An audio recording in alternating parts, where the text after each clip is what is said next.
আদর্শবান স্বামী হতে হলে আপনাকে অবশ্যই চরিত্রের দিকে খেয়াল রাখতে হবে। আল্লাহ রাব্বুল আলামিন বলছেন ওয়াত-তাইয়্যিবাতু লিত-তাইয়্যিবিন। আমি বিয়ে করতে যাই ভাই, আমি মদ খাই, আমার সাথে অনেক মহিলার সম্পর্ক আছে, কিন্তু আমি যখন বিয়ে করতে যাই, যাওয়ার আগে কিন্তু আমি খুঁটে খুঁটে দেখি এই মেয়েটার কোনো স্বভাব চরিত্র খারাপ কিনা। কি বলেন ভাই? আমি খারাপ চিন্তা করি না, কিন্তু আমি যখন বিয়ে করতে যাই খুঁটে খুঁটে দেখি এই মেয়েটার চরিত্র ভালো কিনা। তো আল্লাহ রাব্বুল আলামিন বলছেন যে তুমি যে মহিলাকে খুঁজতেছো, জেনে রেখো ওই মহিলা যদি অসৎ চরিত্র হয় তাহলে তুমি কিভাবে অসৎ চরিত্রই হবে। তুমি চরিত্রবান হলে তুমি চরিত্রবান মহিলাই পাবা। সূরা নূরের এই আয়াতের প্রেক্ষিতে বলা হয়েছে ওয়াত-তাইয়্যিবাতু লিত-তাইয়্যিবিনা। খারাপ মহিলার সঙ্গে সম্পর্ক হলে তোমার সঙ্গে হবে, অর্থাৎ তুমি বাঞ্ছনা করছো যে আমি খারাপ হলেও একজন ভালো মহিলা, সৎ মহিলা, চরিত্রবতী একজন মহিলা চায়। চরিত্রবতী যদি মহিলা হয় তাহলে তোমাকে আল্লাহ রাব্বুল আলামিন সেটাই জুটিয়ে দিবেন। তোমাকে ভালো থাকতে হবে, শর্ত হলে তোমাকে ভালো থাকতে হবে। আল্লাহ রাব্বুল আলামিন অবশ্যই তোমাকে একটা ভালো মহিলা জুটায় দিবেন। এজন্য আদর্শ স্বামী হতে গেলে সর্বপ্রথম যে শর্তটা, 1 নম্বর, সেটা কি? চরিত্রবান হতে হবে। রাসূল করিম সাল্লাল্লাহু আলাইহি ওয়াসাল্লাম বলছেন ইযা জাআকুম মান তারদুনা দীনাহু ওয়া খুলুকুহু ফাআনকিহু। যদি কোনো মহিলার মধ্যে দিনের ব্যাপারে দেখো ভালো এবং চরিত্রের ব্যাপারে যদি ভালো, ফাআনকিহু, তাহলে তুমি নির্দ্বিধায় চোখ বুজে ওই মহিলাকে বিয়ে করো। আল্লাহ রাব্বুল আলামিন চরিত্রের ব্যাপারে এখানে শর্ত দিয়ে দিয়েছেন। রাসূলুল্লাহ করিম সাল্লাল্লাহু আলাইহি ওয়াসাল্লামও বলছেন যে কোনো মহিলার মধ্যে যদি তোমরা কি দিনের ব্যাপারে এবং চরিত্রের ব্যাপারে সৌন্দর্য দেখতে চাও, সৌন্দর্য দেখতে পাও, তাহলে সেই মেয়েকে তোমরা বিয়ে করো। তাহলে চরিত্রের কত দাম আল্লাহ রসুলের কাছে, তিনি কত গুরুত্ব দিয়েছেন সেটা আমাদের অনুভব করতে হবে। আমরা অনেক সময় দিনের ব্যাপারে খেয়াল করি না। আগের দিনে আমরা কিন্তু বিয়ে করতে যাইতাম, দেখতাম শ্বশুর যাইতো অথবা স্বামীর কোনো আত্মীয় যাইতো, যে স্ত্রী হবে, যে মেয়েকে দেখতে গেছে, সে মেয়েকে জিজ্ঞেস করতো, মা তুমি কোরআন শরীফ পড়া জানো? কি ভাই ঠিক না? মেয়েকে জিজ্ঞেস করতো, মা তুমি কোরআন শরীফ পড়া জানো? কিন্তু এখন কিন্তু এটা জিজ্ঞেস করে না। মা তোমার লেখাপড়া কতদূর, চাকরি বাকরি কিছু করো? প্রথম এগুলাই জিজ্ঞেস করে, যার কারণে ওই মেয়েকে বিয়ে করে আনলাম, তার চরিত্রের বালা নাই, লেখাপড়া অনেক, চাকরি করছে, নিয়ে আসলাম, সন্তান হলো, সন্তান কথা শুনে না, অসৎ চরিত্র মেয়েকে আমরা বিয়ে করে আনলাম। এই যে আল্লাহ ভাগ্যে জুটাই দিয়েছেন, বুঝতে হবে যে আমার চরিত্রের মধ্যেও কি আছে, ব্যাপার স্যাপার আছে কিছু। ওয়াত-তাইয়্যিবাতু লিত-তাইয়্যিবিনা। আল্লাহ রাব্বুল আলামিন এজন্য চরিত্রের খুব গুরুত্ব দিয়েছেন। আদর্শ স্বামী হতে গেলে সর্বপ্রথম আপনাকে চরিত্রবান হতে হবে। দ্বিতীয় যেটা, স্ত্রীর নামাজের ব্যাপারে আপনাকে যত্নবান হতে হবে। আদর্শ স্বামী কাকে বলে? যে আপনি একজন মানুষ, স্বামী, আপনাকে খেয়াল করতে হবে যে আপনার স্ত্রী নামাজ পড়ে কিনা। আমরা অনেকে আছি ভাই, হজ করে আসছি কিন্তু স্ত্রী এখনো নামাজ পড়ে না, আমার ছেলে মেয়ে কেউ নামাজ পড়ে না, আমি হজ করে আসছি, বড় পরেশগার। আছে না ভাই সংসারে এরকম? সমাজে আছে তো। একজন আদর্শ স্বামীর কাজই হবে কি, যে আপনি যেমন 5 ওয়াক্ত নামাজ পড়বেন, আপনার স্ত্রী নামাজ পড়ছে কিনা সেটা আপনাকে দেখতে হবে। শুধু তাই না, স্ত্রী নামাজ পড়া জানে কিনা আপনাকে নামাজ শিখাতে হবে, আপনার দায়িত্ব। একজন আদর্শ স্বামী হতে গেলে আপনার অবশ্যই কর্তব্য হলো কি, আপনি নামাজি হবেন, পাশাপাশি আপনার স্ত্রীকে নামাজ পড়াবেন, কিভাবে নামাজ পড়তে হয় সেটা শিক্ষা দিবেন। স্বামী বিয়ে করলেই স্বামী হওয়া যায় না। কি বলেন? পানি পানি। আদর্শ স্বামী হওয়া যায় না। আদর্শ স্বামী হতে গেলে আপনাকে স্ত্রীকে নামাজ পড়ছে কিনা নামাজের তালিম দিতে হবে, শিখাতে হবে। আপনার সাথে সাথে তাকে দিনের পয়গাম তার কাছে পৌঁছাতে হবে, তাকে শিখাতে হবে। আপনার সহধর্মিনী, আপনার সহধর্মিনী জাহান নামে যাবে আর আপনি একাই জান্নাতে যাবেন, এটা হবে না, হবে না। আপনার জন্য কষ্ট হয়ে যাবে। আপনারা অনেকদিন আগে ওয়াজ শুনেছিলেন, একটা ওয়াজের কথা মনে হয়। এক বুড়ি, কাল কিয়ামতের দিন, এটা একটা গল্প, কিন্তু এটা হাদিস কোরআনে কেচ্ছা না, গল্প বুঝার জন্য। বুড়াকে আল্লাহ, স্বামীকে আল্লাহ বলেছে তুমি ফুলসিরাত পার হয়ে যাও। পুলসিরাত পার হয়ে গেছে, পুলসিরাত পার হয়ে গেছে। পুলসিরাত পার হয়ে এখন জান্নাতে যেতে যতটুকু সময়, একেবারে পার হয়ে গেছে, আর কোনো অসুবিধা নাই। বুড়ি পুলসিরাত পার হয়ে বুড়ার সামনে পাশা দাঁড়ায় গেছে। দাঁড়ায় বলছে, এই বুড়া কোথায় যাও, কোথায় যাও? বুড়া বলছে, দুনিয়ার জিন্দেগিতে স্ত্রীকে যেমন ভাবে চালাইছি আমরা, এই বুড়ি এখানেও তুই এখানে মাতাবরি করতে আসছিস? আমি জান্নাতে যাই, দেখতে পাসনি? এখন এসে সামনে দাঁড়াচ্ছিস, কি কারণ?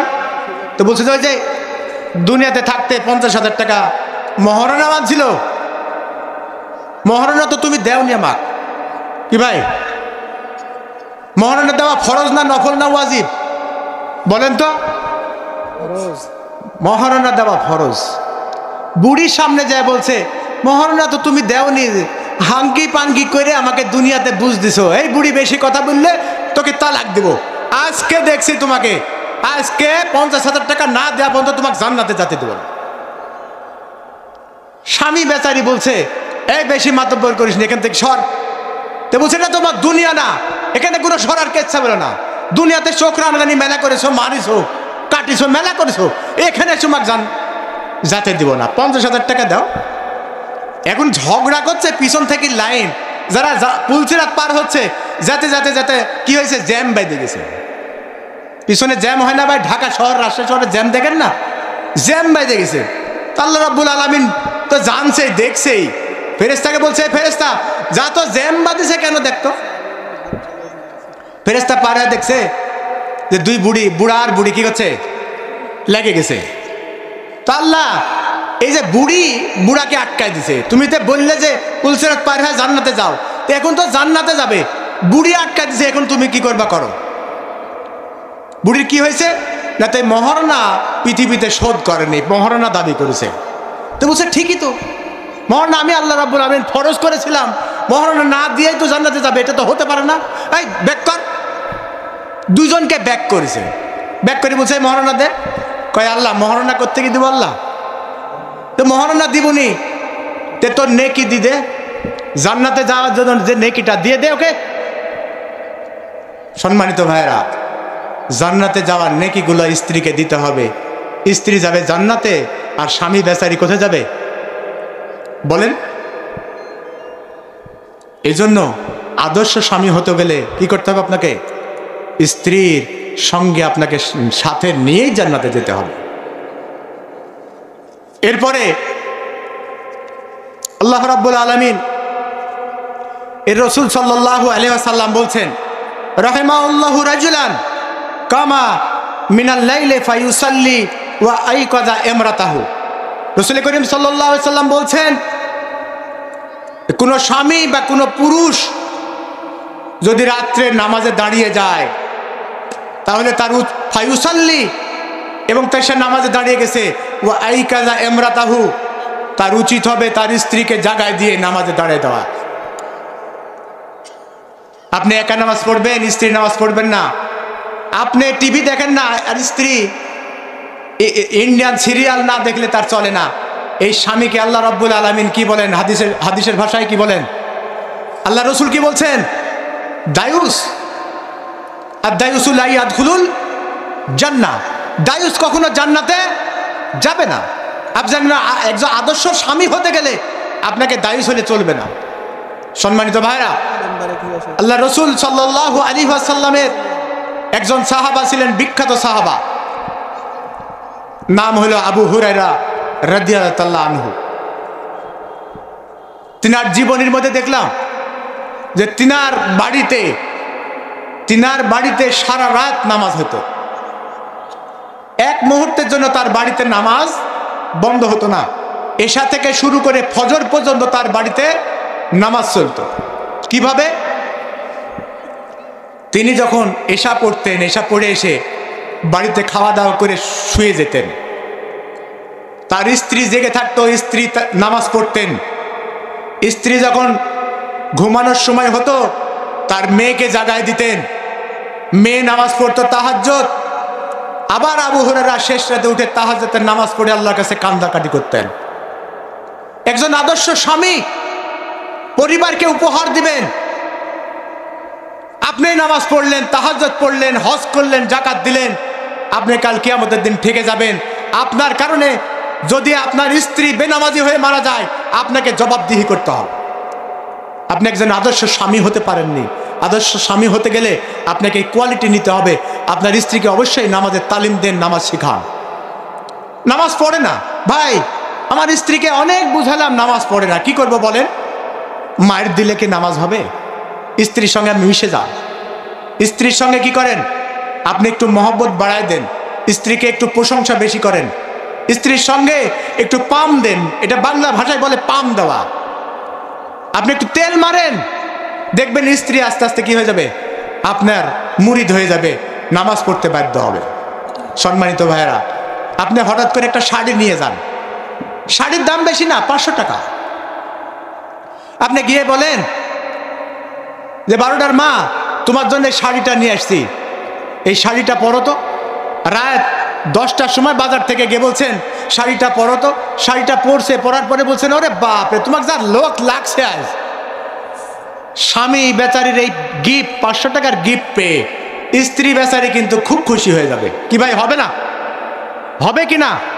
আপনাদের যারা স্ত্রী আছে তারা বুঝেন কি না? এটা স্ত্রী 1 নাম্বার খুশিতে টকবক করবে খুশিতে। আপনি এই অবস্থায় বলেন যে 12টার মা চলো একটু নামাজ পড়ি দুজন মিলে। প্রথম দিন হয়তো বলবে তো অজু জানি না গো, অজু কি করতে হয় জানি না, এই কাল থেকে পড়বো। প্রথম দিন একটু ইয়া করলেও দেখবেন দ্বিতীয় দিন আপনি একটু টেকনিক জাহির করেন।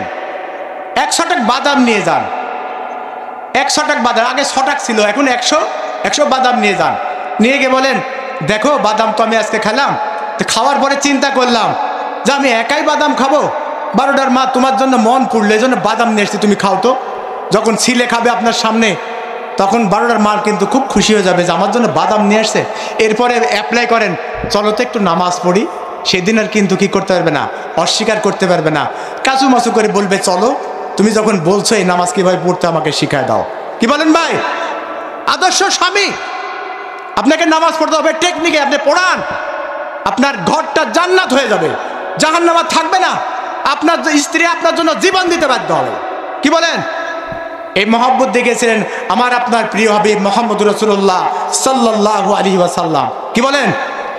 খাদিজা রাদিয়াল্লাহু আনহা তার জীবনী পড়েন, তার জীবনীর মধ্যে লেখছে খাদিজাকে আল্লাহ রাসূল এত ভালোবাসতেন, আর খাদিজা তার জীবনটার কলিজাকে বাইর করে দিয়ে বলতেন ইয়া রাসূলুল্লাহ, এই কলিজাটা আপনার জন্য উৎসর্গিত। এই মহব্বত, এই আদর্শ স্বামী উপহার দিয়েছিলেন মুহাম্মদ রাসূলুল্লাহ সাল্লাল্লাহু আলাইহি ওয়াসাল্লাম। আসুন আমরা আদর্শ স্বামী হিসাবে নিজেকে প্রতিষ্ঠিত করার চেষ্টা করি সমাজে। পারবো না ভাই? পারবো না? ইনশাআল্লাহ পারবো, ইনশাআল্লাহ। এরপরে রাসূলুল্লাহ সাল্লাল্লাহু আলাইহি ওয়াসাল্লাম বলছেন ওয়া'মুর আহলাকা বিস-সালাত, তোমার পরিবারবর্গকে সালাতের জন্য কি করো? হুকুম করো। ওয়া'মুর, হুকুম করো। ওয়াস্তাবির আলাইহা লা নাসআলুকা রিজকান নাহনু নারযুকুক। আল্লাহ বলছেন যে এর উপরে তোমরা অটল থাকো, এই নামাজের উপরে তোমরা কি করবা? অটল থাকবা। তাহলে বলছে কি নারযুকু, নাহনু নারযুকু, আমি তোমাদেরকে কি করব, তোমাকে তোমাদের পরিবারকে আমি রিজিক দিয়ে ভরে দেব। আদর্শ স্বামী হতে গেলে যে আরেকটি শর্ত মেনে চলতে হয়, গুণ থাকতে হয়, সেটা হলো আন্তরিকতা। আন্তরিকতা খুবই গুরুত্বপূর্ণ একটা বিষয়। রাসূল করিম সাল্লাল্লাহু আলাইহি ওয়াসাল্লাম বলছেন, ইস্তাউসু বিন নিসা, তোমরা তোমাদের স্ত্রীর ব্যাপারে আন্তরিক হও। এটা আল্লাহ রসুলের হাদিস। স্ত্রীদের কাছে বসের মতো আচরণ চলে না। স্ত্রী তো সহধর্মিণী, সম অধিকার, সমান মর্যাদা। রাসূল করিম সাল্লাল্লাহু আলাইহি ওয়াসাল্লাম বলছেন, তোমরা যে মানের খাবার খাবে তাদেরকেও ঠিক সেভাবে খাবার খাও।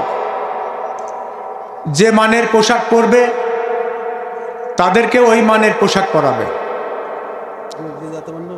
আমাদের দেশে এমনও অনেক মানুষ আছে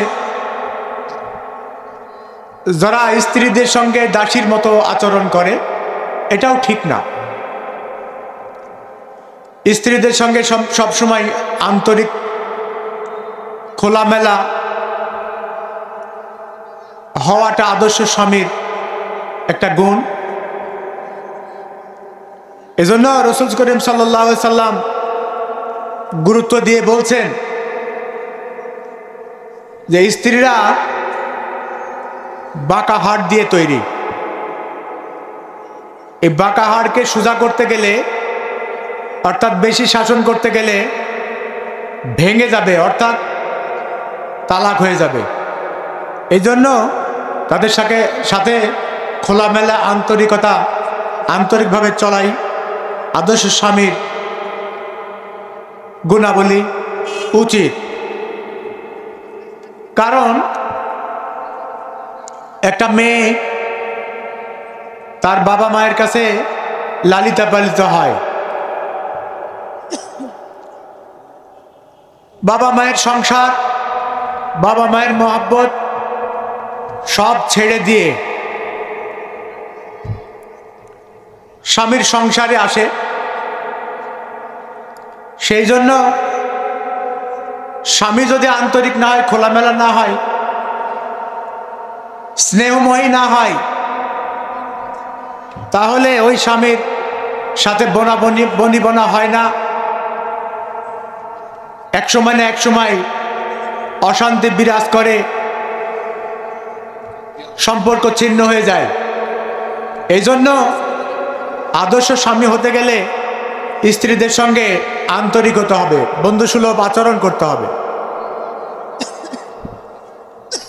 এরপরে আছে আদর্শ স্বামী হতে গেলে আরেকটি গুণ থাকতে হবে, সেটা হলো স্ত্রীকে পর্দায় রাখা। স্ত্রীকে যদি পর্দায় না রাখা যায় তাহলে ওই স্ত্রী হয় বেহা, নির্লজ্জ। অনেক সময় ওই বেহায়া স্ত্রীর কারণে স্বামীর কোনো মর্যাদা থাকে না সমাজে। আমাদের দেশে এরকম অহরহ অনেক ঘটনা আমরা লক্ষ্য করি, দেখতে পাই। এই জন্য আসেন আমরা আদর্শ স্বামী হতে গেলে যে গুণটা আমাদের থাকতে হবে সেটা অর্জন করি। সেটা হলো পর্দায় রাখতে হবে আমাদের স্ত্রীদেরকে। রাসূলুল্লাহ সাল্লাল্লাহু আলাইহি সাল্লাম বলছেন, আদ-দায়ুসু লা ইয়াদখুলুল জান্নাহ। যে স্বামীর স্ত্রীরা পর্দা মেনটেন করে না, বেহায়ের মতো চলে, ওই স্বামীকে রাসূল সাল্লাল্লাহু আলাইহি সাল্লাম বলছেন যে ওই স্বামী হলো দায়ুস, আর দায়ুস স্বামী কখনো বেহেশতে যাবে না। আসেন আদর্শ স্বামী হতে গেলে আপনার স্ত্রীকে অবশ্যই পর্দার মধ্যে রাখতে হবে। পর্দা করা কি ভাই? এটা ফরজ, নফল, ওয়াজিব কোনটা? পর্দা করা ফরজ। এই ফরজ দায়িত্ব অবহেলা করে আপনি কোনোদিন আদর্শ স্বামী হতে পারবেন না। কালকে আমাদের দিন এই পর্দাকে ভায়োলেট করার কারণে আল্লাহর কাছে জবাবদিহি করতে হবে আপনাকে আমাকে। এজন্য ফিরে আসেন, এখনো সময় আছে। আমরা আমাদের স্ত্রীদেরকে পর্দা রাখার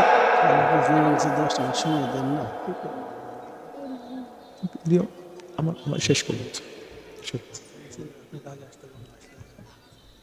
এরপরে স্ত্রীদের ব্যাপারে খোঁজ খবর রাখা। আদর্শ স্বামীর আরেকটা গুণ হলো কি, স্ত্রীদের ব্যাপারে খোঁজ খবর রাখা। যদি না রাখা যায় তাহলে স্ত্রীদের মনে স্বামীদের প্রতি একটা অনাস্থা সৃষ্টি হয়। আমরা আমাদের দৈনন্দিন জীবনে যেগুলা করি এর মধ্যে আমাদের অনেক ত্রুটি বিচ্যুতি হয়ে যায়। আমরা ঢাকায় গেছি, একদিন দুই দিন থাকি, ঢাকা থেকে স্ত্রী বাড়িতে আছে, খোঁজ খবর রাখি না। ভাই এমনটা হয় না? মোবাইল তো করতে পারি যে বাড়িতে কেমন আছো, কি অবস্থা, খাওয়া দাওয়া হচ্ছে কিনা, বাজার ঘাট আছে কিনা। এই খোঁজ খবর যদি না রাখি তাহলে আদর্শ স্বামী আমি হতে পারবো না। এই স্বামীর প্রতি অনাস্থা সৃষ্টি হয় স্ত্রীর খোঁজ খবর না রাখলে। রাসূল করিম সাল্লাল্লাহু আলাইহি ওয়াসাল্লাম এর স্ত্রী ছিল 11 জন। তিনি প্রতিদিন সকালে ফজরের নামাজ আদায় করতেন, আদায় করে মসজিদে নববীতে সূর্য উদয় পর্যন্ত বসে থাকতেন, ইশরাক পড়তেন। এরপরে বাড়িতে গিয়ে 11 জন স্ত্রীর খোঁজ খবর নিতেন, কে কেমন আছে। আমরা রসুলের উম্মত হিসাবে আদর্শ স্বামী যদি হতে চায় তাহলে স্ত্রীদের খোঁজ খবর অবশ্যই আমাদের রাখা লাগবে। কি বলেন ভাই, রাখা লাগবে না? কোথায় যাচ্ছে, কি করছে। অনেকের স্ত্রী খোঁজ খবর না রাখার কারণে, বেখিয়াল হওয়ার কারণে অনেক সংসার পর্যন্ত ভেঙে যায়, অশান্তির সৃষ্টি হয়। অশান্তির দাবানল নিয়ে আপনার মন মস্তিষ্ক ভালো থাকে না। স্বামী স্ত্রীর এই মতবিরোধের কারণে স্বামী বেচারি এক সময় না এক সময় অনেক সংসারে দেখা যায় সুইসাইড করতে পর্যন্ত বাধ্য হয়। এজন্য আদর্শ স্বামীর আরেকটি গুণ থাকতে হবে, সেটা হলো স্ত্রীর খোঁজ খবর নিতে হবে। পারবো না ভাই ইনশাআল্লাহ? এরপরে স্ত্রীর উপরে রাগ করা চলবে না। রাগ একেবারে যে করবেন না তা না, কিন্তু রাগটা যেন সীমা অতিক্রম না করে। আল্লাহ নবী সাল্লাল্লাহু আলাইহি ওয়াসাল্লাম হাদিসে যেগুলা আমরা পড়ছি দেখছি যে তিনি কোনো সময় স্ত্রীদের প্রতি নাখোশ হতেন না, রাগ করতেন না। এমনকি তার বাড়িতে যে চাকর ছিল যায়েদ ইবনে হারিস, আনাস ইবনে মালিক এবং আরো যারা ছিলেন তাদের সঙ্গে কখনো তিনি রাগ করে কথা বলতেন না। রাসূল করিম সাল্লাল্লাহু আলাইহি ওয়াসাল্লামের একজন বাড়ির চাকর ছিল, তিনি কে ছিলেন? আনাস ইবনে মালিক। তিনি 9টা বছর আল্লাহ রসুলের বাড়িতে ছিলেন। তিনি বলছেন, হাদিস বর্ণনা করছেন যে আমি 9টা বছর 10টা বছর আল্লাহ রসুলের বাড়িতে আল্লাহ রসুলের খেদমত করছি, কিন্তু এমনটা কোনোদিন রসুল আমাকে বলে নাই যে এটা করলেন না কেন, এটা তোমার কথা উচিত ছিল, অথবা এর কারণে শাস্তি অথবা রাগ করেছেন। এমনটা আল্লাহ রসুল কখনো আমার সঙ্গে করে নাই। যায়েদ ইবনে হারিস তার বাড়ির চাকর। যায়েদ ইবনে হারিসের আব্বা এবং আম্মা তাকে নিতে আসছে।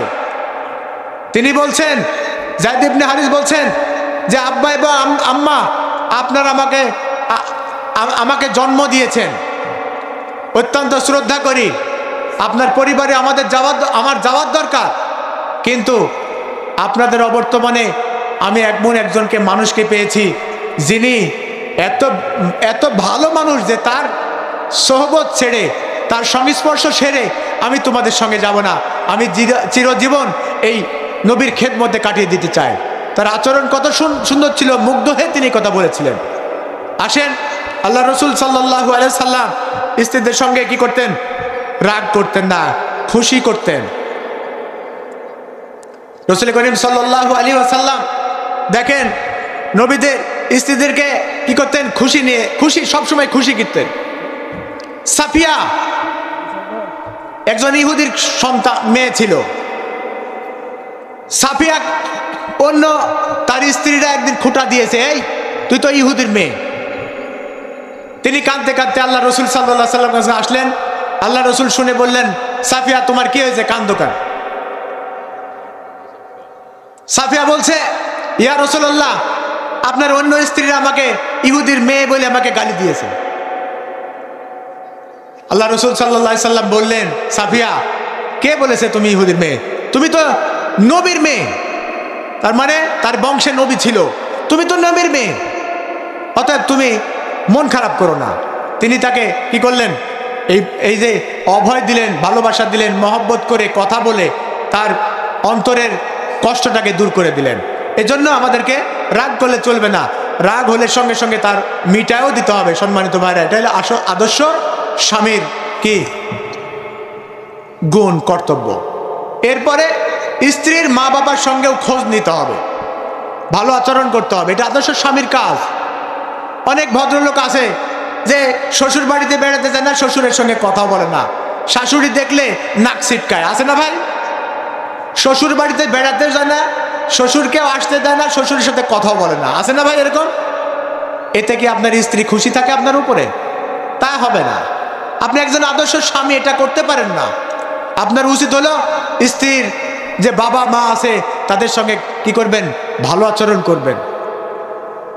জান্নাতি নারী, একটা বই পড়ছিলাম ছোট্ট একটা, জান্নাতি নারী।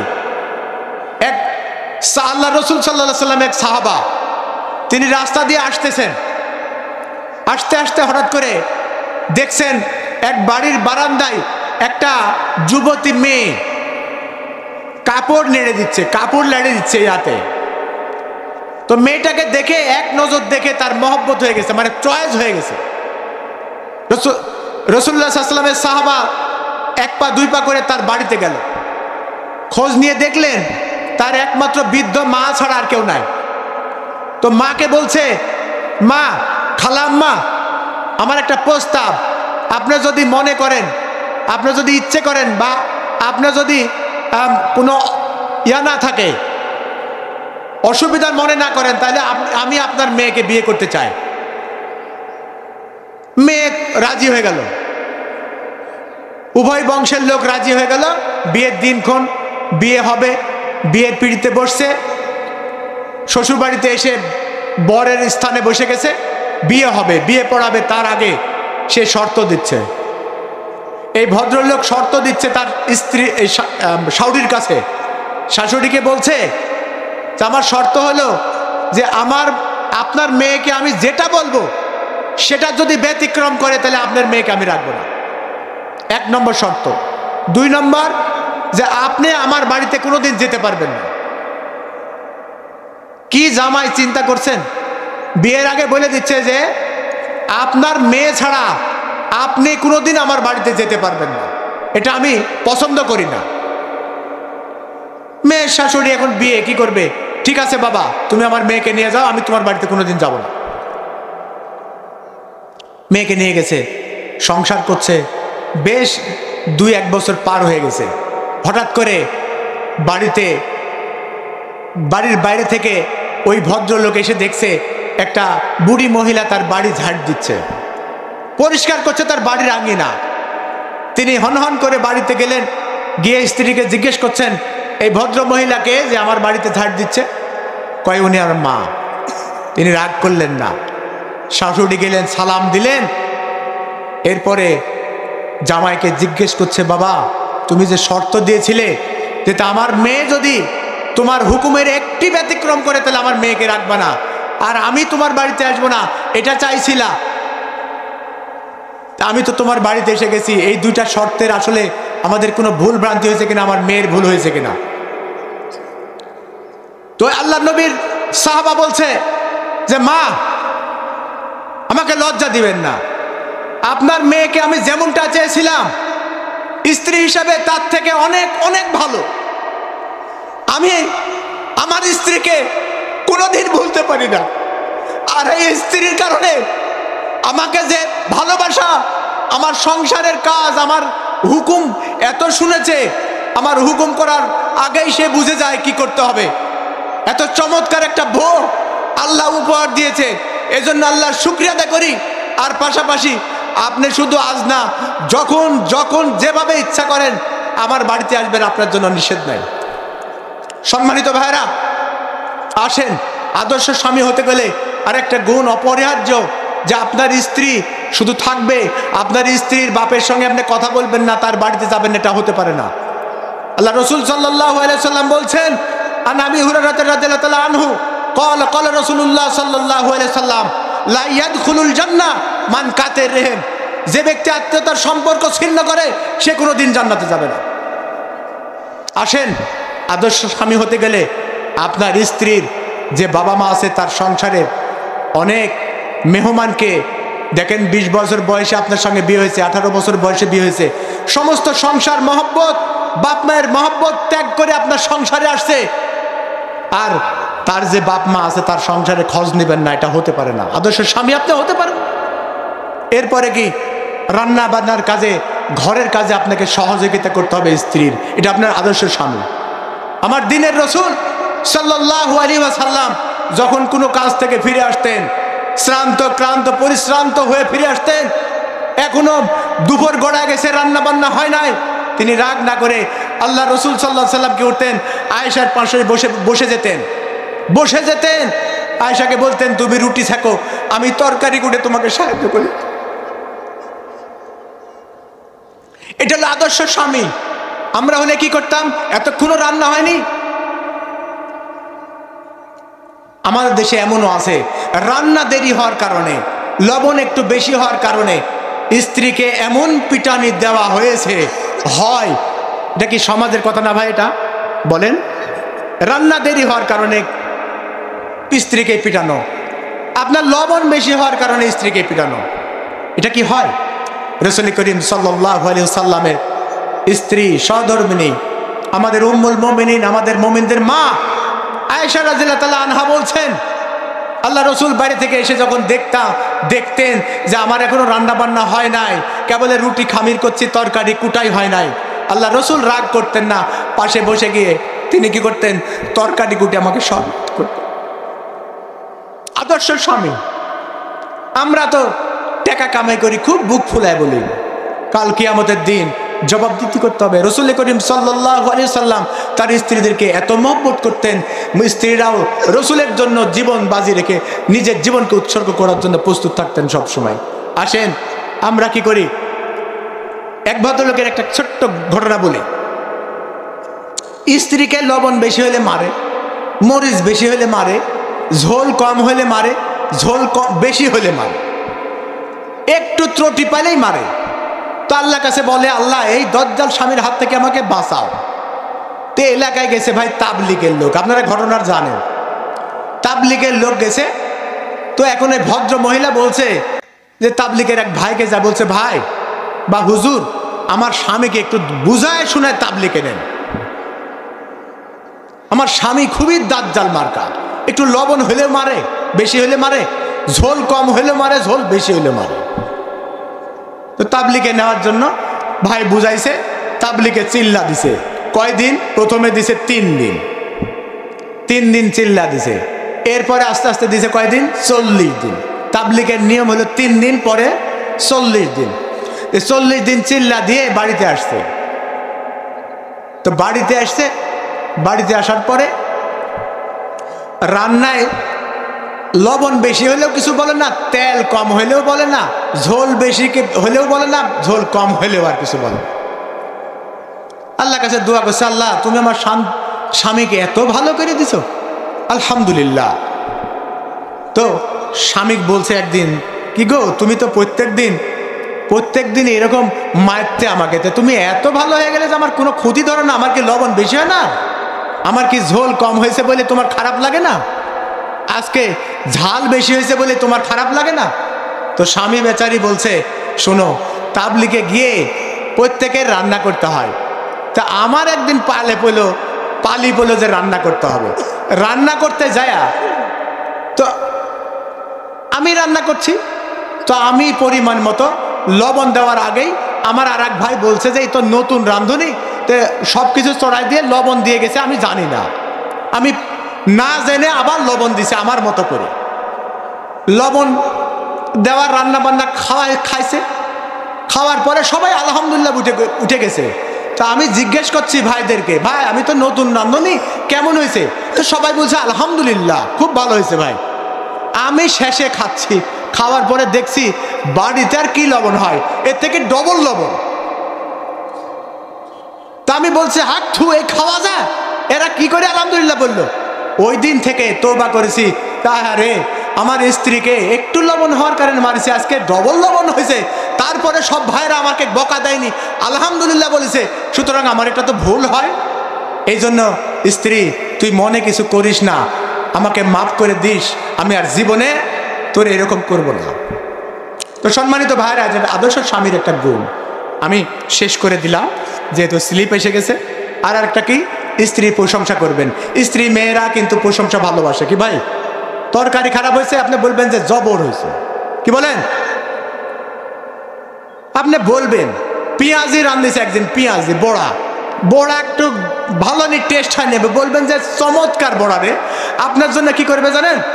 বড়ার পরিবর্তে আর একদিন আর একটা জিনিস, নতুন নতুন জিনিস তৈরি করে খাওয়াবে। এই জন্য প্রশংসা করতে হবে। এটা বলে আদর্শ স্বামী কে গুণ। সম্মানিত ভাইরা, আমি ক্ষুদ্র এই পরিসরে যে আলোচনা করলাম, আদর্শ স্বামীর যে 10টা পয়েন্ট বর্ণনা করলাম, নামাজ, এশার নামাজের আগে এবং পরে, এগুলো আমরা 100% আনার চেষ্টা করবো না ভাই ইনশাআল্লাহ? একজন মুসলিম হিসাবে, একজন ইমানদার হিসাবে অবশ্যই এই 10টা গুণ আমাদের আনতে হবে। যদি না আনতে পারি তাহলে আমি আদর্শ স্বামী হতে পারবো না। আদর্শ স্বামী না হলে সে সংসারে শান্তি আসবে না। স্ত্রী পরিজন যেগুলো তৈরি হবে, আপনার পরিবার পরিজন সন্তান সন্ততি, সেগুলাও কি হবে? মানের হবে না। এই জন্য আসেন আদর্শ স্বামী হই এবং আমার পরিবারকে গঠন করার চেষ্টা করি। পরিশেষে আমি একটি অনুরোধ পেয়েছি, একটি গজল বলার জন্য। অনুরোধটা মহিলাদের পক্ষ থেকে আসছে, আমি গজলটা শুনিয়ে শেষ করে দেব। বলি ভাই, মৌনতা চৌদিকে বইছে বাতাস ঝিরিঝির, মন চায় পড়ে থাকি সিজদায় নত করে শির। মৌনতা চৌদিকে বইছে বাতাস ঝিরিঝির, মন চায় পড়ে থাকি সিজদায় নত করে শির। খোদার রহমে যেন এ জীবন হয় মধুময়, খোদার রহমে যেন এ জীবন হয় মধুময়। আর আমার মনের মাঝে তোমার প্রেমের ধারা বয়। প্রভু আমার মনের মাঝে তোমার প্রেমের ধারা বয়। চাঁদিমার লুকোচুরি শুভ্র মেঘের আড়ালে, এ কেমন সুখ বলো আধারের অন্তরালে। কামিনীর সুরভিতে এ লগন হয় মধুময়, কামিনীর সুরভিতে এ লগন হয় মোহময়। আর আমার মনের মাঝে তোমার প্রেমের ধারা বয়। প্রভু আমার মনের মাঝে তোমার প্রেমের ধারা বয়। প্রভু আমার মনের মাঝে তোমার প্রেমের ধারা বয়। আসসালামু আলাইকুম।